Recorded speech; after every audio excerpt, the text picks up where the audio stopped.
अब वो जब कहते हैं कि मेरे गुरु क्रिश्चियन हैं तो उनको कैसी जानकारी है मुझे पता नहीं।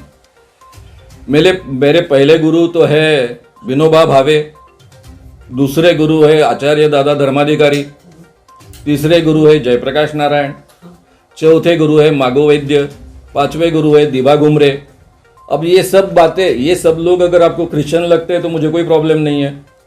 और उसके बाद में मेरे गुरु है, आप जिनको गुरु कह रहे हैं, जिनकी 2 किताबें पढ़ी, मैंने कभी मिला भी नहीं उनसे, begone godmen, gods demons and spirits, ये डॉक्टर अब्राहम कोवर की किताबें थी। वो भारत में ही जन्मे हैं, श्रीलंकन नागरिक थे और उन्होंने बहुत बड़े पैमाने पर रैशनैलिटी के क्षेत्र में काम किया। मेरे मन में जो भी सवाल थे उन सब सवालों का जवाब मुझे इन किताबों के माध्यम से मिला। हालांकि जब वो जिंदा थे तब 1975 में उनका नागपुर में दौरा हुआ था, तब मैं वर्धा की जेल में था इमरजेंसी में। भारत में इमरजेंसी लगी हुई थी, मैं विद्यार्थी था, इसके बावजूद इमरजेंसी को विरोध किया था। 10 माह में जेल में था और जेल में लोकमत मैंने पढ़ा था, उसमें हेडिंग था there is no god and there is no ghost. तो मेरी पहली प्रतिक्रिया थी कि जिसको भगवान नहीं समझता उसको भूत क्या समझेगा, क्योंकि मुझे खुद को भूत लगा था। 10वीं क्लास में वो निकला, यानी मांत्रिक ने निकाला था। तो इसलिए मेरा भूत पर बहुत विश्वास था और इस आदमी को कुछ समझता नहीं, ऐसा मेरा कहना था। जब मैं किर्लोस्कर प्रेस में नौकरी के लिए गया पुणे में, तब मुझे इन विचारों का परिचय हुआ। हालांकि हमारे सीजी पांडे जो head of the department of Nagpur थे साइकोलॉजी के, उनका एक आर्टिकल मिला लोग किर्लोस्कर के मैगजीन में। वो पढ़ने के बाद में मुझे इतना अचरज लगा कि मेरे अच्छे मित्र हैं, मैंने उनसे कई जानकारी लेकर विद्यापीठ यूनिवर्सिटी में जो कुछ चलता है उसके बारे में कई बार लिखा है। साइकोलॉजी के हेड ऑफ द डिपार्टमेंट है और मैं इतनी बार उनको मिला हूं, इसलिए इसके बावजूद मुझे मालूम नहीं कि वो रैशनल के क्षेत्र में काम कर रहे हैं। तो तब उन्होंने मुझे बिगॉन गॉडमैन और गॉड्स डेमन्स एंड स्पिरिट्स ये 2 किताबें दी थी। मैंने 2 किताबें पढ़ी, मेरे सब सवालों के जवाब उसमें मिल गए, इसलिए मुझे परिवर्तन होना मुझ में आसान हुआ।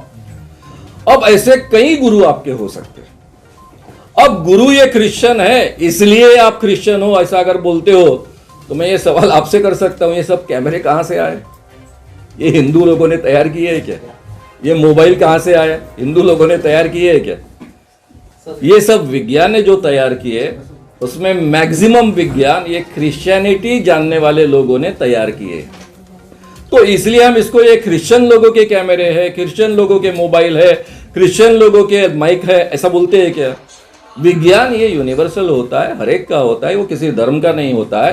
कोई भी धर्म वाले लोग उसको बनाए, कोई भी धर्म वाले लोग उसमें संशोधन करे, विज्ञान यूनिवर्सल होता है। तो इसलिए ये विज्ञान की बातें हैं। तो इसलिए मेरे गुरु क्रिश्चियन है वगैरह ऐसा कहना, इसको कोई मतलब नहीं है। मेरे गुरु फिर मागो वैद्य भी है जो आरएसएस के बौद्धिक प्रमुख पूरे देश के रह चुके हैं और मैं जाहिर तरीके से कहते आया हूँ, आज पहली बार नहीं कह रहा हूँ। मुझे बहुत स्वतंत्रता उन्होंने दी, एक बड़ा पत्रकार उन्होंने बनाया, इसी कारण मैं इतना बड़ा संगठन खड़ा कर पाया हूँ, इतना बड़ा आंदोलन खड़ा कर पाया हूँ। हालांकि मेरे जीवन में ऐसा अवसर था, ऑक्सफॉर्म के एक इंटरव्यू के लिए, महाराष्ट्र रीजन का प्रमुख इंटरव्यू था, प्रमुख का, उसके लिए मैं गया था।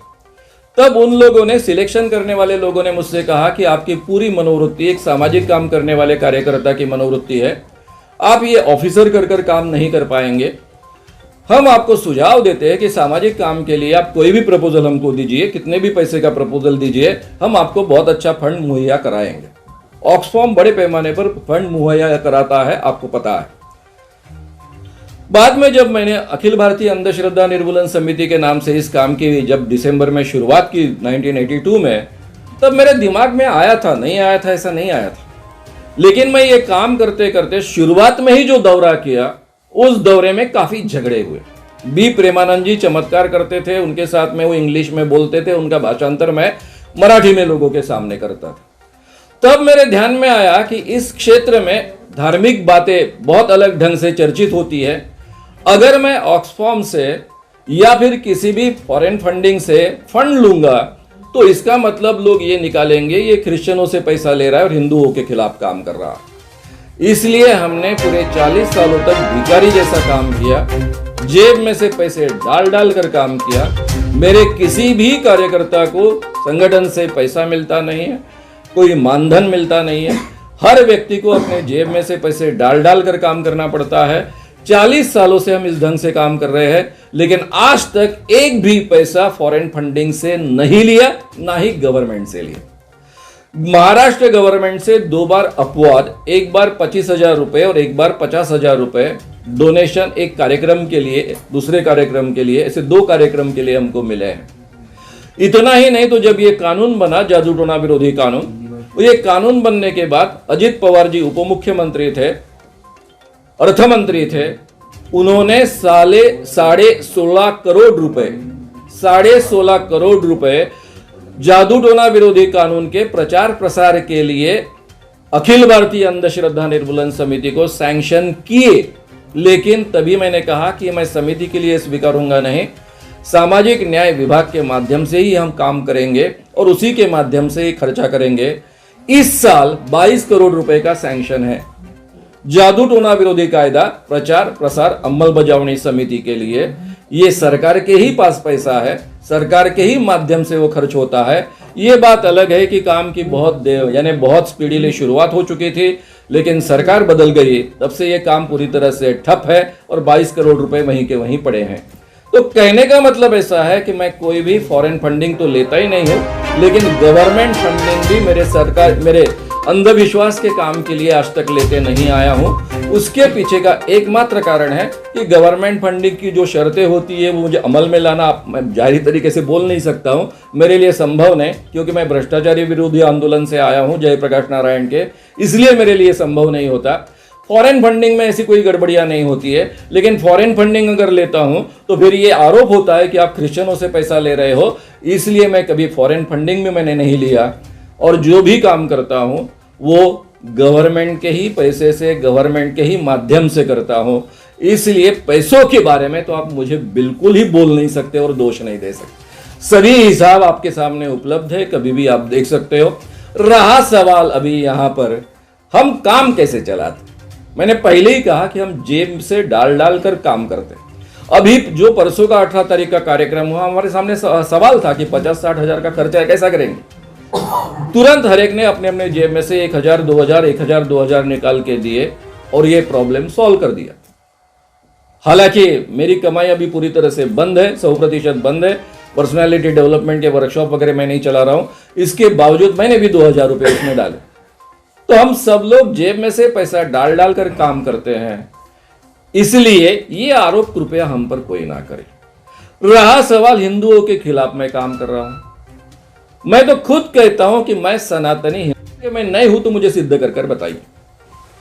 जिसे भी सनातन धर्म के बारे में जानकारी है उसे ये मालूम होना चाहिए कि भारत में सनातन यानी शाश्वत धर्म की परंपराओं में अलग अलग विचारधारा है। उन्हें यह भी मालूम होना चाहिए कि जो आस्तिक परंपरा है, यानी जिनको आस्तिक कहा जाता है, उनमें सांख्य परंपरा है। वो सांख्य परंपरा में ईश्वर को वो नहीं मानते थे, वेदों को मानते थे, इसलिए उनको आस्तिक कहा जाता है। इन बाबाओं को तो आस्तिक और नास्तिक का भी मतलब मालूम होता है कि नहीं, इस बारे में मुझे डाउट है। भारत में आस्तिक का मतलब होता है जो वेदों पर विश्वास रखता है, वेदों का प्रामाण्य मानता है, यानी वेद 100% सही है ऐसा मानता है, उसको आस्तिक कहते हैं। जो वेद 100% सही नहीं है ऐसा मानता है, उसको नास्तिक कहते हैं। नास्तिक परंपरा में चार्वाक परंपरा रही है, जो भगवान को भी नहीं मानते थे और ईश्वर यानी वेदों को भी नहीं मानते थे। फिर लोकायत परंपरा है, वो भगवान को भी नहीं मानते थे और वेदों को भी नहीं मानते थे। कुछ लोग दोनों परंपराएं एक मानते हैं, कुछ लोग अलग अलग है ऐसा मानते हैं। तो ऐसी कई परंपराएं, फिर बुद्ध परंपरा है, जैन परंपरा भी कहा जाता है। तो ये सभी परंपराएं भारतीय विचार दर्शन का हिस्सा ऐसा माना जाता है और उसको सनातन धर्म कहा जाता है। तो सनातन धर्म जो अमल में लाने वाला व्यक्ति होता है या सनातन धार्मिक व्यक्ति होता है, उसकी अलग अलग विचारधाराएं हो सकती है। ये भारतीय परंपरा रही है। ईश्वर मानने वाले भी सनातन हो सकते हैं, ईश्वर न मानने वाले भी सनातन हो सकते हैं, वेदों को मानने वाले भी सनातन हो सकते हैं, वेदों को न मानने वाले भी सनातन हो सकते हैं। जिनको ये दर्शनों के बारे में कल्पना है, उन सबको ये कल्पना है।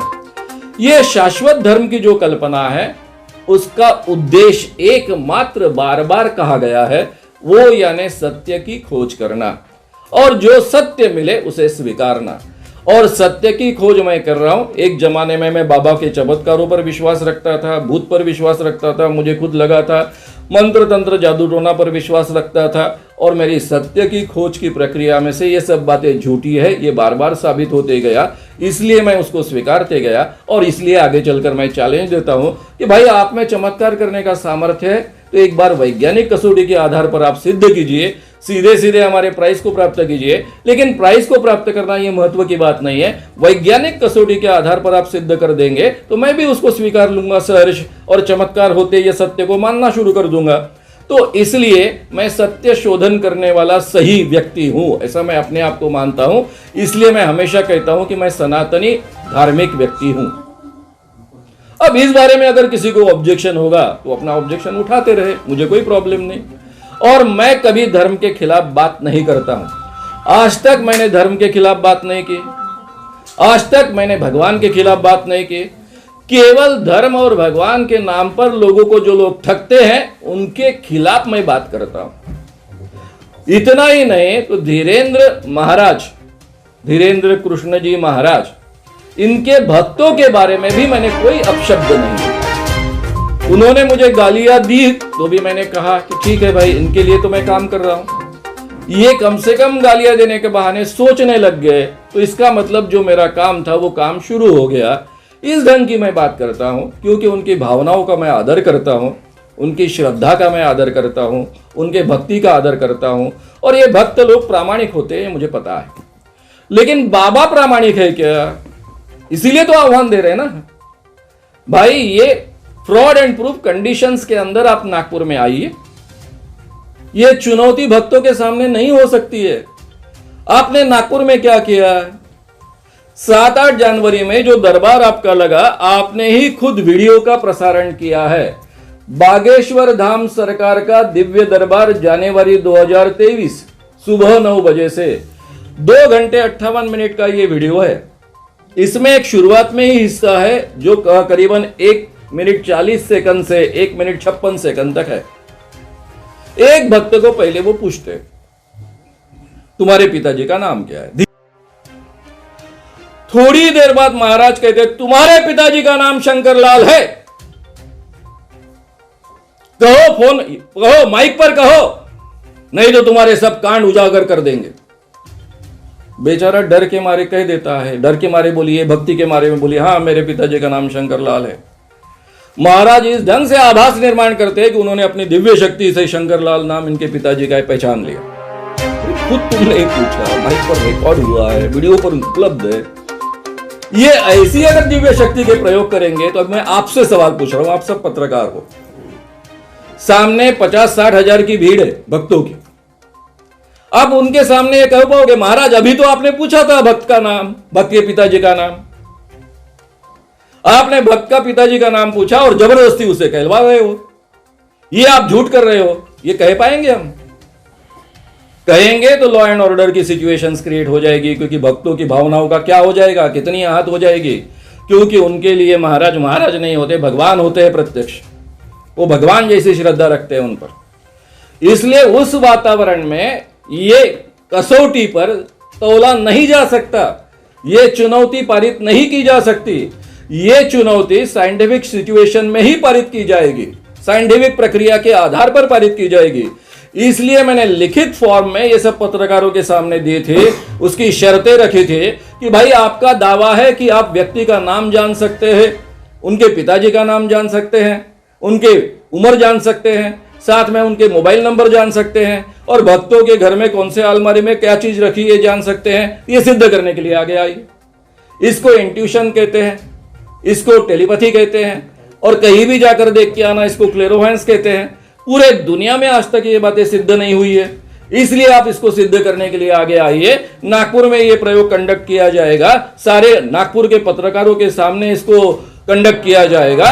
एक 5 लोगों का पंचमंडल होगा, जिसमें शायद कुछ रिटायर्ड जजेस भी होंगे, और ऐसे तटस्थ व्यक्तियों के सामने आपको सिद्ध करना है। ऐन वक्त पर हम आपके सामने 10 व्यक्ति देंगे जिनके बारे में पहले से कोई जानकारी आप तक नहीं पहुंची, इसके बारे में हम पूरी तरह से खबरदारी लेंगे। और उसके बाद भी कोई जानकारी आप तक ना पहुंचे, इसलिए सबके मोबाइल्स पहले निकाले जाएंगे, क्योंकि आज के जमाने में सामने का व्यक्ति दिख गया तो उसकी पूरी जानकारी प्राप्त करना बहुत आसान होता है, कोई बड़ी बात नहीं होती है। इसलिए इस फ्रॉड एंड प्रूफ कंडीशंस के अंदर यह चुनौती कंप्लीट की जाएगी।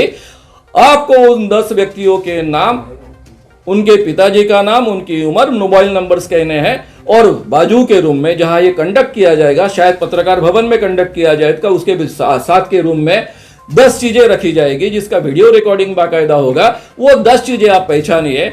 2 बार ये प्रक्रिया कंडक्ट की जाएगी और दोनों बार अगर आपने 90% करेक्ट कहा तो आपने दिव्य शक्ति है, ये मैं मानूंगा, मेरा संगठन मानेगा, पूरे नागपुर के लोग भी मानेंगे, पत्रकार भी मानेंगे। और अगर आप चाहे तो 30 लाख रुपए अखिल भारतीय अंधश्रद्धा निर्मूलन समिति का प्राइज आपको मिलेगा।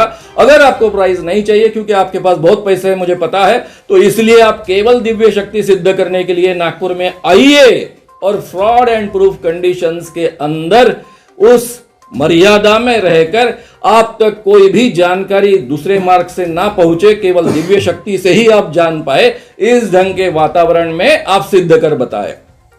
ये अगर आप सिद्ध कर बताएंगे तो मैं खुद आपके चरणों पर माथा टेकूंगा। 40 सालों से जो अखिल भारतीय अंधश्रद्धा निर्मूलन समिति काम कर रही है, जिन्होंने हजारों बाबाओं को, मांत्रिकों को, देव शरीर में आने वाले लोगों को और ज्योतिषियों को एक्सपोज किया है और नागपुर शहर को खोल शहर कर नाम प्राप्त हुआ है, वो संगठन हम हमेशा के लिए बंद कर देंगे। और सबसे बड़ी बात होगी, जो मैं बहुत महत्व की बात कह रहा हूं, सारे दुनिया को पता चलेगा कि एक व्यक्ति के पास में दिव्य शक्ति है, भारत में वो पैदा हुआ है, पूरे दुनिया में नाम होगा। अमेरिका ने बिन लादेन को ढूंढने के लिए 50,000 करोड़ रुपए से ज्यादा पैसा खर्च किया, 7 सालों तक, 8 सालों तक मेहनत की, तब जाकर बिन लादेन मिला। भाई उनके पास अगर धीरेन्द्र कृष्ण महाराज जैसा व्यक्ति होता, दिव्य शक्ति वाला व्यक्ति होता, तो चंद मिनटों में उनको पता चल जाता बिन लादेन कहाँ है। 50,000 करोड़ का खर्चा बचता, हजारों इंसानों की मेहनत बचते और फटाक से बिन लादेन पकड़ा जाता। अब महाराज कहेंगे अमेरिका को क्यों मदद करेंगे? भाई मोदी जी को मदद कीजिए, मोदी तो भारत के है, प्रधानमंत्री है। भारत में बीच बीच में बॉम्ब स्फोट होते हैं, टेररिस्ट कार्रवाइयां होती है। हमारे धीरेन्द्र कृष्ण महाराज जी बिल्कुल अपनी दिव्य शक्ति से फट से पहचान लेंगे कि कौन से घर में बॉम्ब बन रहा है, पुलिस को इत्तला देंगे। बॉम्ब बनते ही या बनने की प्रक्रिया में ही पुलिस उनको पकड़ लेगी, एक भी बॉम्ब भारत में नहीं फूटेगा। जो टेररिस्ट एक्टिविटी की चर्चा होती है, क्योंकि महाराज घर घर में होने वाली चर्चाएं सुनते, वीडियोस में ऐसे दावे, तो टेररिस्ट एक्टिविटी की चर्चा जहां चल रही है वो भी जानकारी महाराज को मिलेगी, वो हमारी गुप्तचर संस्थाओं को देंगे। हमारी गुप्तचर संस्थाएं तुरंत जाकर टेररिस्ट लोगों को पकड़ लेंगे। भारत में एक भी टेररिस्ट एक्टिविटी नहीं होगी, एक भी बम स्फोट नहीं होगा। और इतना ही नहीं, तो चाइना क्या तैयारी कर रहा है, पाकिस्तान क्या तैयारी कर रहा है, कहां कहां उनकी तैयारी चल रही है, ये भी हमारे महाराज धीरेन्द्र कृष्ण जी महाराज अपनी दिव्य शक्ति से पहचानेंगे और फिर हमारे मिलिट्री को कहेंगे, तो हमारी देश की सुरक्षा भी एकदम मजबूत हो जाएगी। इतनी बड़ी दिव्य शक्ति होने वाले व्यक्ति का उपयोग हमने हमारे देश की सुरक्षा के लिए नहीं करना चाहिए। मोदी जी अगर उनको फिर हर साल कुछ 1000 करोड़ रुपए देंगे तो भी हम में से कोई ऑब्जेक्शन उठाएगा नहीं। तो महाराज जी पूरे देश की सुरक्षा के लिए आगे आइए, अपनी दिव्य शक्ति सब लोगों के सामने वैज्ञानिक कसौटी पर सिद्ध कीजिए, रायपुर आइए, भक्तों के सामने सिद्ध कीजिए। ऐसे भक्तों के, प्रामाणिक भक्तों के भक्ति के पीछे उनके आड़ में छुपकर अपने ठगी की बातें छुपाइए मत, इतना जाहिर तरीके से इस बहाने मैं कहूंगा।